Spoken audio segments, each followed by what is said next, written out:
Welcome to the Real Paranormal Stories podcast with your host, Christopher Buckner.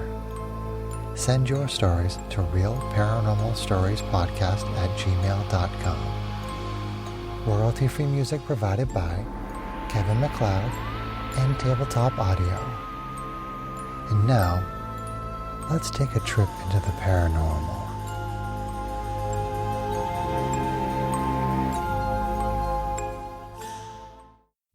This story comes from Rob from Milford, New Hampshire. And this is his story. I was 11 or 12 years old. My parents had a vacation home in Maine. It was in the small, sleepy fisherman town of South Thomaston, Maine, which was the Penobscot Mikmaq tribe area in the days before. The neighbors up the street about 1,000 feet were the Kirks. They lived in a mobile home and had tons of apple trees on their property. My family had a bulldozer up there to work our property one summer.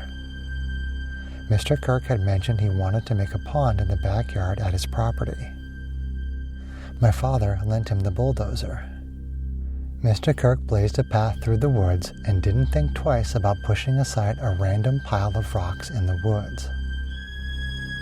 He was going about his business as usual, going back and forth with the dozer making the pond, when the water started filling in and turned the pond to mud. The dozer got stuck. My father went over and pulled the dozer out, did the needed repairs, and brought it back to our property. Nothing was thought of this event. This all happened in the months just after winter. Towards fall is apple harvest season, and the family, meaning family, friends, and anyone in the neighborhood, had their yearly apple cider pressing party. It was an event where everyone took turns drinking beer, sharing life, and turning the crank on the cider press. Mrs. Kirk would walk around capturing the memories on film and making merry. The fresh roadway to the new pond was still damp from being made.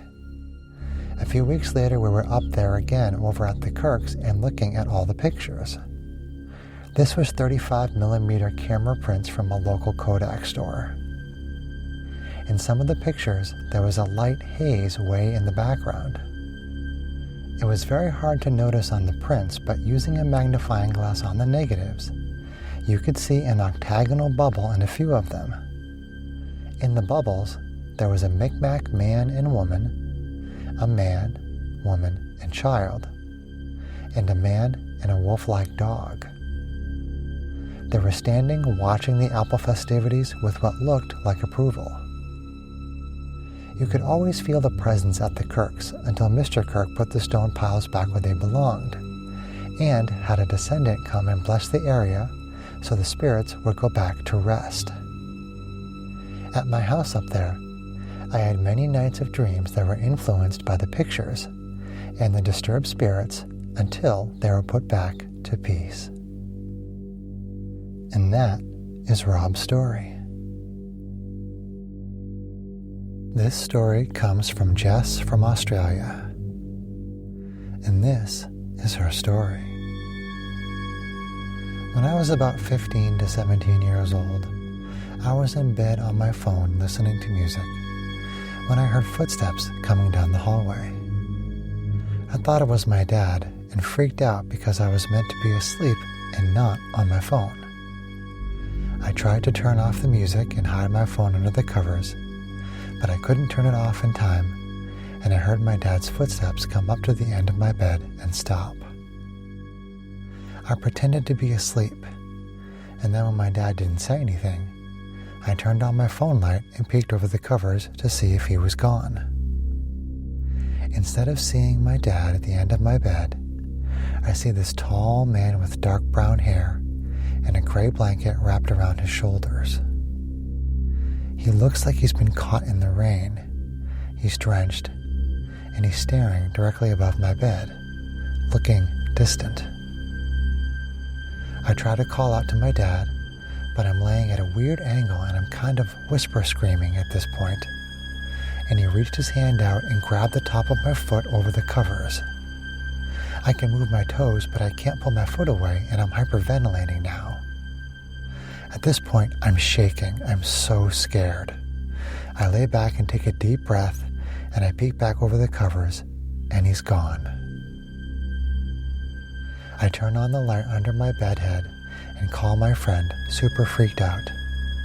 They say maybe I had my first experience of sleep paralysis and suggest I try to sleep and take my mind off of it. I decide to sleep with the bed light on. I wake up and it's off. I asked my dad if he turned it off or the power tripped, but he said no. But the only way to turn off the light is to reach underneath the bed head to flick it off or turn it off at the wall, and I don't remember turning it off. I then realized that where the guy was looking was where I had placed a dream catcher. Weird coincidence, but I had gotten it the day before, and it wasn't straight, and I hadn't felt right about it not being straight. So I fixed it, and I've never seen him again.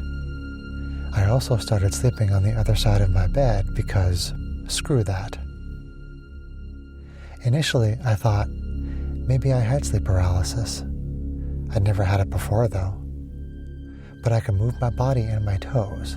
I wasn't pinned. I thought maybe it was a dream, but I could feel his hand on my foot. My music had played continuously. Didn't change at all from me taking a deep breath and him being gone. This wasn't my first scary experience, and it wasn't my last. And that is Jess's story.